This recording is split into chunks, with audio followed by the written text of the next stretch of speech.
Blog Talk Radio. Welcome to Institute for Personal Development, where total consciousness is the new frontier. Kriya Yoga is the union of the individual with the divine. Join us as we explore the practices that initiate this process. Good morning. Welcome to the Voice of Yoga. Let's talk consciousness. I am your hostess, Lisa Winton, and with me is Kenny Toy, also known as Swami Jayananda, founder of Institute for Personal Development, located here in Hampton, New Hampshire. Good morning, Swami. Thanks for being here today. How are you?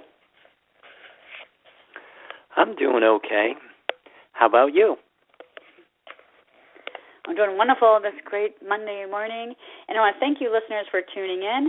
Today on the Voice of Yoga, we'll be talking about the concept of praying for the faithfully departed.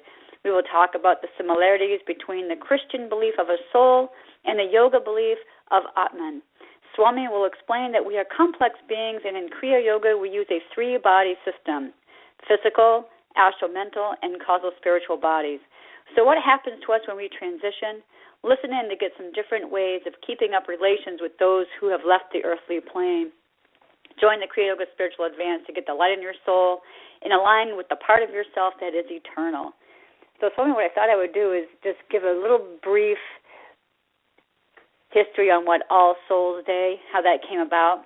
And I guess it came about in Christianity, and it's a day to commemorate the faithful departed, particularly but not exclusive to our own relatives. The annual celebration is now held on the 2nd of November, and it's actually associated with All Saints' Day. So I thought that was pretty interesting. So I guess we should probably start by asking you, first of all, what is a soul?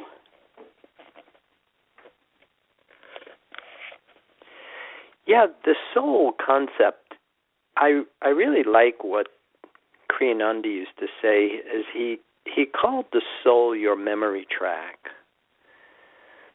That it is that part of us that actually contains, the karmic pattern that we carry with us through these different incarnations. And so the concept of the soul, I think, is a really important part in trying to understand ourselves and understanding how creation is taking place, and this whole concept of a cycle of death and rebirth kind of perpetuates itself, continues. And so a lot of the terms that we use oftentimes, like even say, for example, praying for the faithfully departed, that to me is like, well, what does that mean? Faithfully departed. I think of myself sometimes, and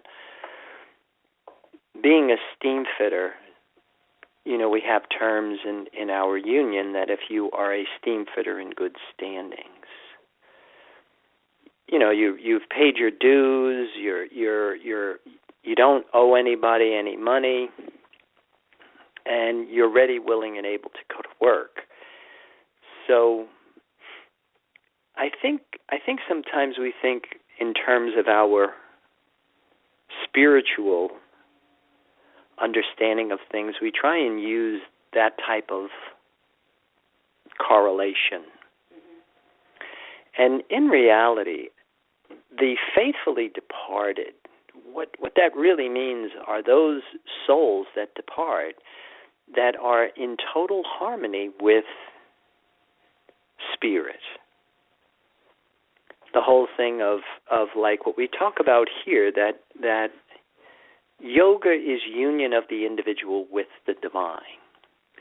And if you are successful in making this union, if you're successful in making this conversion while you are in the body, then your transition is a very different thing than if you are still attached to the lower realms, particles or waves. And so a big part of celebrating, these souls that have actually crossed the threshold Because that's one of the things that we really kind of talk about is that real enlightenment doesn't happen until every sentient being crosses the threshold. It's not like hooray for me and too bad for everybody else. We're all connected.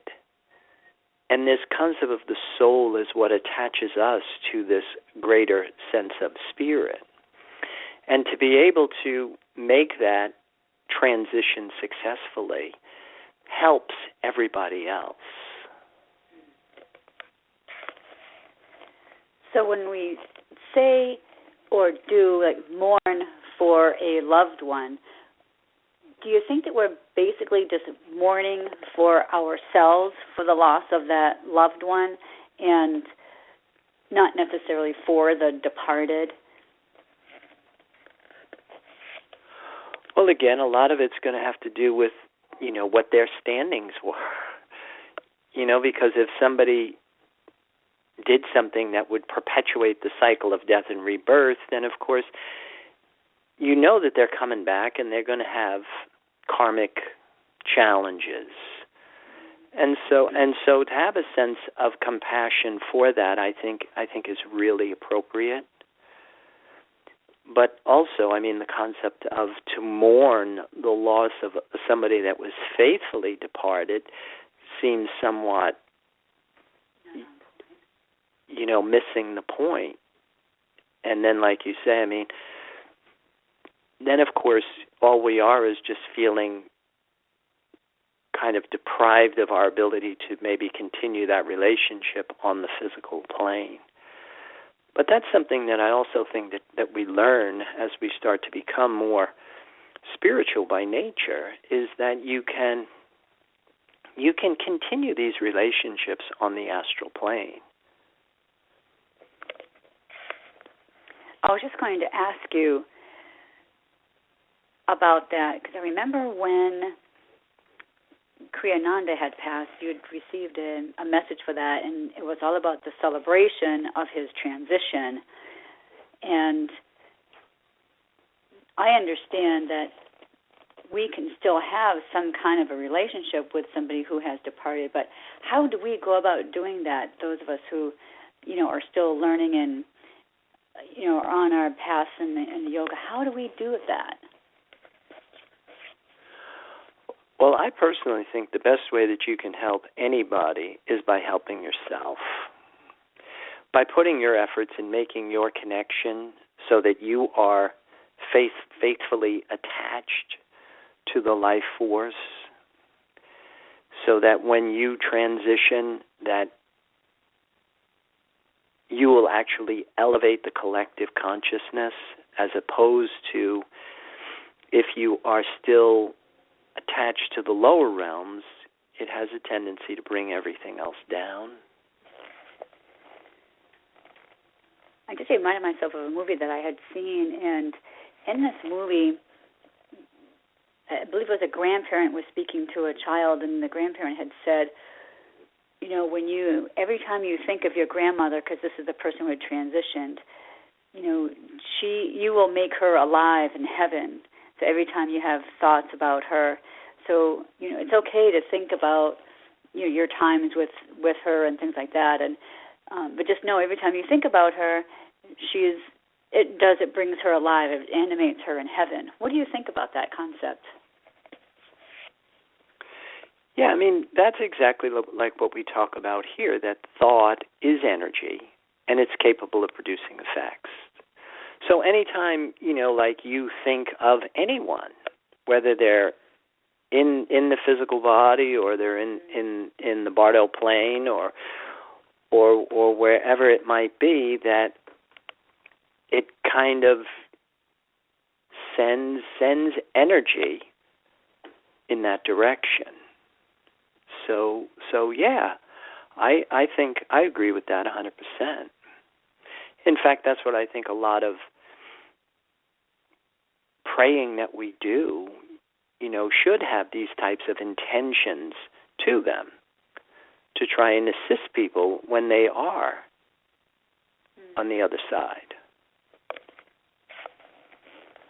Now, do you say that because to have a thought is one thing because it is energy, but then to emit it with intention gives it more power. Is that why you say that?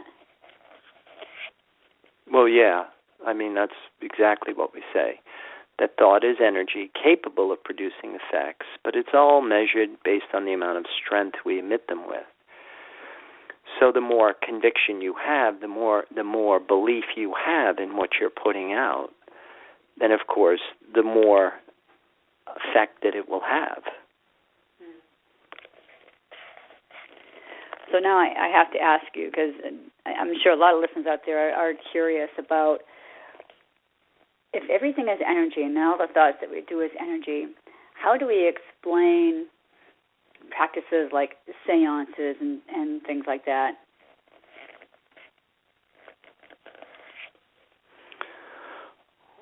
Well, again, how do you explain a dream, for that matter? You know, there's a lot of things that are happening, or a vision.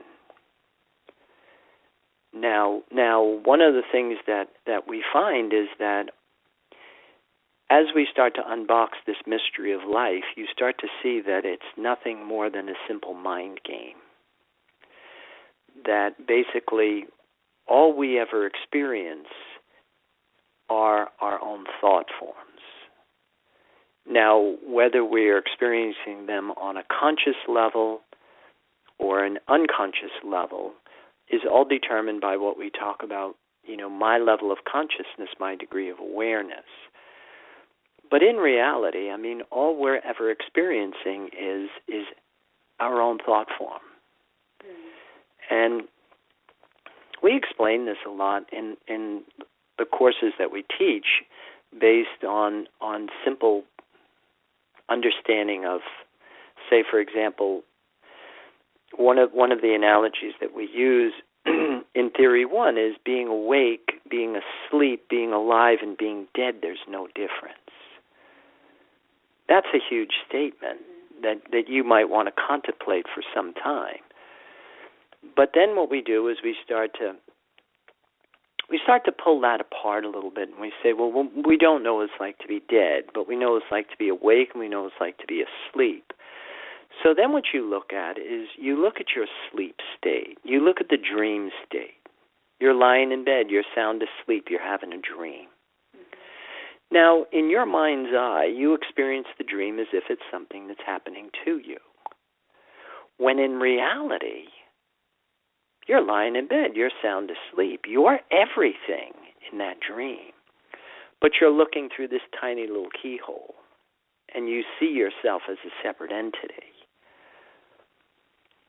Now, the term in Kriya Yoga is called Aham Brahmasmi. I am the creative principle. I'm everything in that dream. Now, what we do is once you get a grasp of that, then, of course, you turn it around and you look at the waking state is identical. So we go through life and we experience life as if it's something that's happening to us. And we see ourselves as separate entity. But in reality, we're not identifying with this cosmic dreamer, this complex thought form that we call reality. And so no matter whatever it is that you're looking at, you know, we're creating it. I mean, it makes perfect sense. If we're everything in our dream state, then we can certainly be everything in our waking state as well. Like what you say, what we put out is what we get back. So we can apply that same concept to all of our states of being. Is that a right assumption? Yeah, I mean, but it's a whole lot easier said than done. You know, because again, in order to be able to expand consciousness beyond the limits of just seeing yourself as separate, you're going to need this thing they call the conversion. You're going to have to separate from your attachment to the forces that are keeping you in a limited perspective and reconnect to something that will expand the mind beyond the limits. And again, that's the physics of spirituality that we teach. All right, well, great. Well, I think we want to pause for just a moment, and we're going to hold that thought. And listeners, we'll be back with you in a few moments. If you have any questions for Swami, then I'll open up the phone lines at that time. So we'll be back in a few moments. Om Purnamada Purnamidam Purnamudachyate. If you are looking for a Samadhi-based experience, IPD Kriya Yoga has the goods. A complete yoga program that includes the practices and the process. Kriya Yoga Series 1 live classes and videos. Get your arms around the spiritual science of Kriya Yoga. You know, the intention of why we practice is to embody the spirit, to feel connected to the life force. Kriya Yoga Asana live classes and videos. A cosmically engineered system of exercises to initiate apotheosis. A system of exercises engineered for dining and dancing at the Cosmic Ballroom. Kriya Yoga Series 2 live classes and videos. A practice in open forum designed to facilitate positive growth of consciousness. Get your Labyrinth video. I find the positive side of this is it pulls a lot of things together. Kriya Yoga Mantra and Meditation. With repetition comes absorption. Pray on prana and become divine. At the same time, we all have a unique talent and gift to give back to the universe. Private sessions. The mysteries of the universe have always been handed down verbally from teacher to student. Call or click now and get started. 603-929-0303 or www.ipdtransform.com. Namaste. Purnamariya Purnamevavashishate. Well, welcome back. For those of you just joining us, you're listening to The Voice of Yoga, and we are talking consciousness.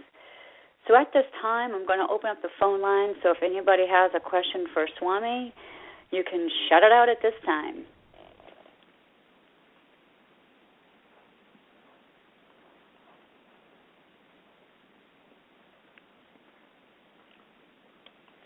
All right, so Swami, let's close down those phone lines. What I'm going to do is I'm going to ask you a question. In our description, we had asked the question, so what happens to us when we transition? Yeah, probably the best explanation I've ever seen for that I found in the Tibetan Book of the Dead, translated by Evans Wentz. And again, basically, like I had said earlier, I mean, we're experiencing our own thought forms, but when we first transition, we're kind of dropped off in the basement floor of the spirit plane. And everything really, according to the Tibetan Book of the Dead, will be determined by how buoyant we are. So in other words, kind of like what it says in the Bhagavad Gita, that if we don't connect to spirit while we're in the physical body, our chances are increased when we transition, but still relatively slim to none. So in other words, like if you do not resonate to the vibration or the frequency of this very subtle, invisible, intangible resource, you will be what they call denser, which means that then you'll start to drop. So you'll stay in the spirit plane for a short period of time, and then you'll fall into what's called the astral plane. They call it the Bardo plane in the Tibetan Book of the Dead. But in that dimension is when, that's where you meet your peaceful deities and your wrathful deities, kind of a thing, depending, again, how far you start to sink until eventually you get closer to the physical plane, and then that's when we start to crave existence. And then, of course, you find yourself back in a body. So then we really have to learn where we are right now to try to transcend the physical needs of our bodies and really concentrate and focus our efforts on, like you said, the mental astral plane and so on. So by doing that, would that assist us in making us more buoyant?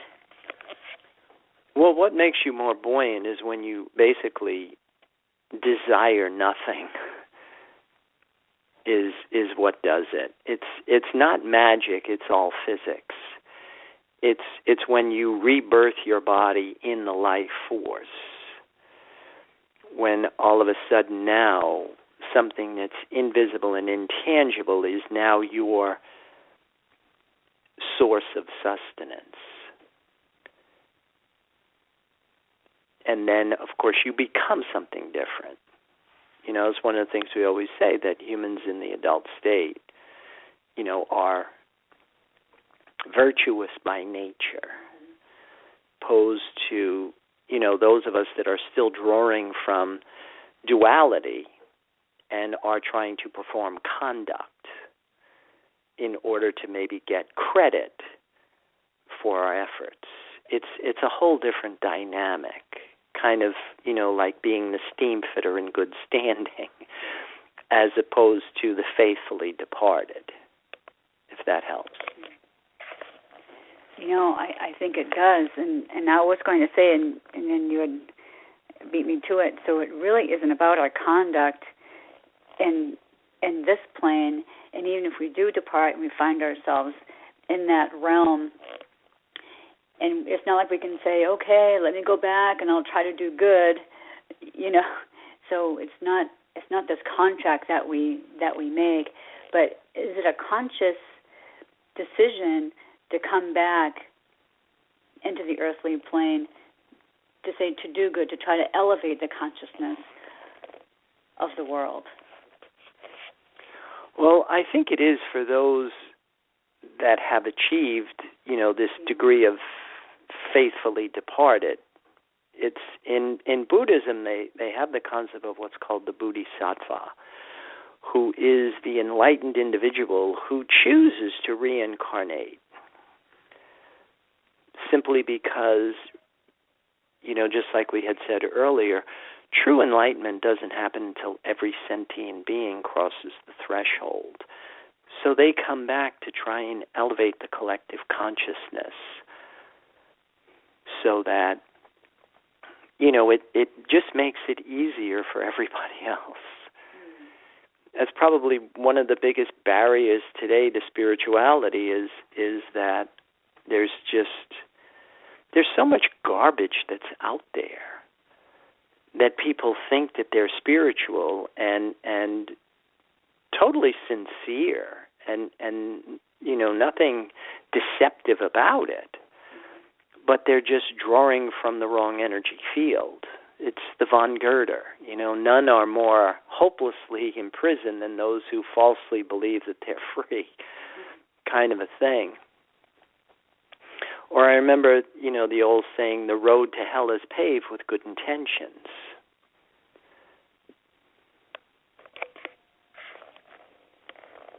So I guess that leads me to the questions that I always seem to ask in the radio show. So what is it, that we should do? How do we prepare ourselves, for this transition? You said that we have to have this connection. So how should we go about doing that? Do we do that by trying to find the joy in everything that we do every day and realize that you're looking at another person and what animates you is animating me? I mean, what are some of the things that we can do to get ourselves on that road? Well, again, that's why Kriya Yoga is a path of action. It's a path of knowledge. It's a path of devotion. It's everybody tries to shortcut everything and say all you have to do is awaken. And well, it's not quite that easy. And part of it is you have to understand that you're a complex being. Reality is multidimensional. And to be able to literally rebirth your body in something that's invisible and intangible is going to require practice. Your practice is going to be action, knowledge, and devotion.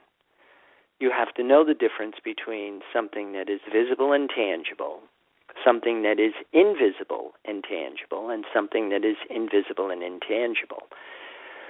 And then to be able to attach yourself to something that is invisible and intangible so that your body internalizes it as the symbol that it uses for what we call validation.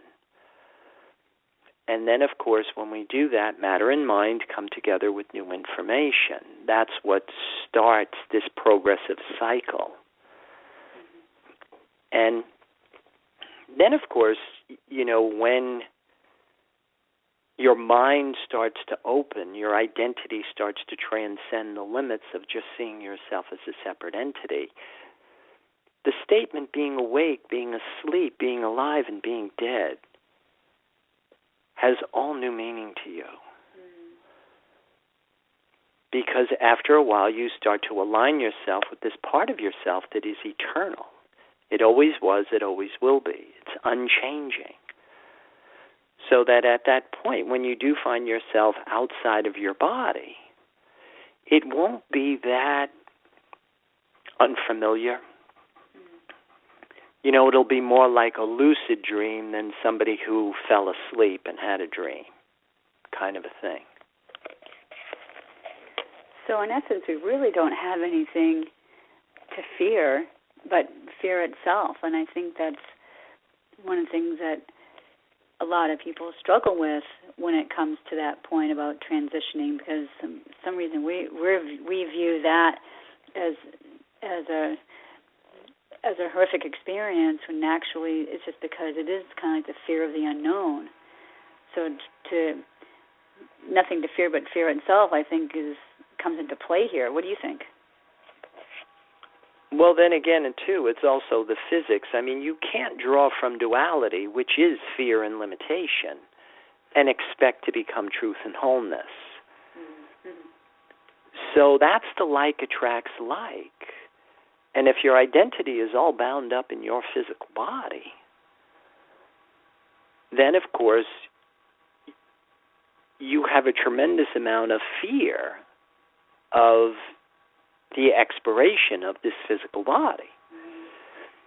But if you have separated from your attachment to duality and joined with truth and wholeness, and your identity now starts to expand beyond the limits of your body, then of course you're not senselessly optimistic. You're not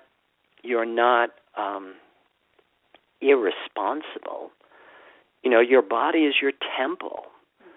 You don't abuse your body. It now houses the spirit, something that's pure, powerful, and sacred. It's a whole different dynamic. Wow, that was a great explanation. Thank you for that. So we really have to just realize that we are just so much more than our physical bodies. And then we just going to move from there. And unfortunately, it is that time to start closing down our program. So listeners, I would like to invite you to visit our website. You can follow Swami on Pinterest and Twitter and Facebook, of course. And also available to you are the online classes you can access through the website, www.ipdtransform.com. Just click on the link for the online class. It will direct you to Powwow, and from there you can select the classes of your choice. But do keep those comments and questions and curiosities coming, because Swami does enjoy hearing from you. And next week we're going to hold off on our show next week because we'll be busy next week. We won't be around. So as there looks like there's marriage plans in the future for next week. But we will be back the week after that, and I believe we're going to talk about the new moon along with Veterans Day. So, Swami, any other words of wisdom you have for us today? No, I just keep mindful that you do have a soul, you do have a memory track, and be very mindful of what you're putting out is being held and recorded. So, and with that, I'll wish everybody a good day. Namaste. And then thank you for listening to our program, The Voice of Yoga. This is Lisa Winton along with Swami Jayananda signing off. Have a wonderful Kriya Yoga kind of day. Namaste.